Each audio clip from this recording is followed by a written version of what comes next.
Ever since the Nintendo Power days, gamers have been hungry for those secret tips that they can flaunt at the school playground. I remember going on Super Cheats and ransacking the forums because I loved the possibility of so many crazy, hidden obscurities that people had found. And looking back, most of the posts, like that one saying you can get Chucky from Rugrats in Super Smash Bros, were downright scams. But sometimes, believing in the wildest rumor rewarded you with some of the most memorable moments, like Missing No from Pokemon.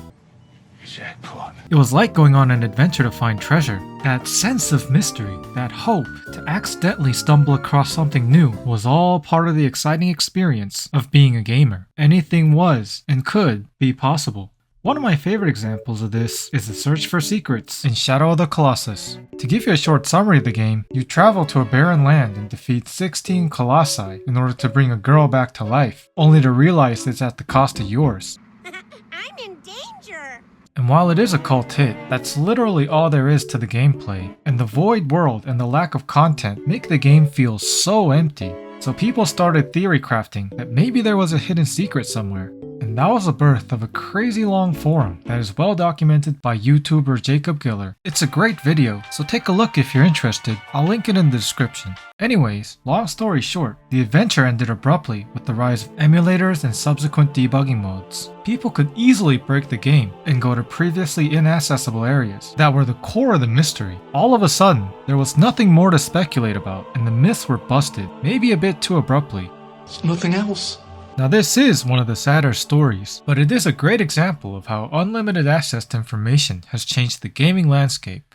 We still share the spirit of sharing information and love uncovering secrets, but now we have access to so many tools that make information that much more accessible, and it's created an interesting twist on the whole reveal secrets thing. We can now see the logic of how a certain game works, or discover that a popular game was actually a huge bowl of spaghetti code. We've reached an information singularity of sorts. If you look in the right places, you can learn pretty much anything you want to know. In other words, those days of playground rumors and imagination are now a thing of the past. Let's let it go now.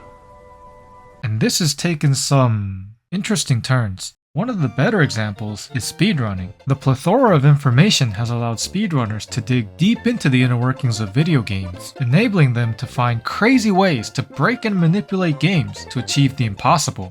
Big events like Awesome Games Done Quickly showcase a whole bunch of crazy examples. Some exploits are little glitches that gamers accidentally discovered, but then we have those categories where you have to intentionally corrupt your save file to skip the whole game, or use frame-perfect inputs to glitch yourself in and out of places. It's honestly amazing how much we as a community have found ways to make content that was never part of the game in the first place, and still enjoy it. But even though speedrunning is a good example, there are a lot of cases where we've unintentionally put ourselves deeper and deeper into a rabbit hole. One example is World of Warcraft. One of the most successful MMORPGs out there, World of Warcraft is most famous for its epic story and amazing boss raids. Alright, chums, I'm ready, guys? Let's do this. Leroy Jenkins! Oh my god, he just ran in.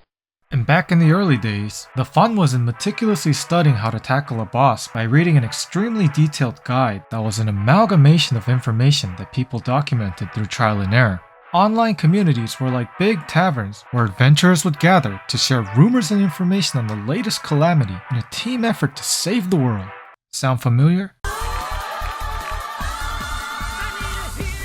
But at some point, these guides became less important as players started to use add-ons. Now if you don't know what add-ons are, they're minor enhancements that make your gaming experience more convenient, like giving preemptive cues for dangerous boss patterns, or changing skill bindings to make spellcasting easier. In short, they made raids much more easier. And that ironically led to another problem. Players were getting too good at the game. Now you might be thinking, what's wrong with that?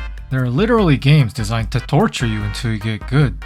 Well, as add-ons became the norm, Blizzard started designing dungeons and raids under the premise that people were using add-ons, simply because they were.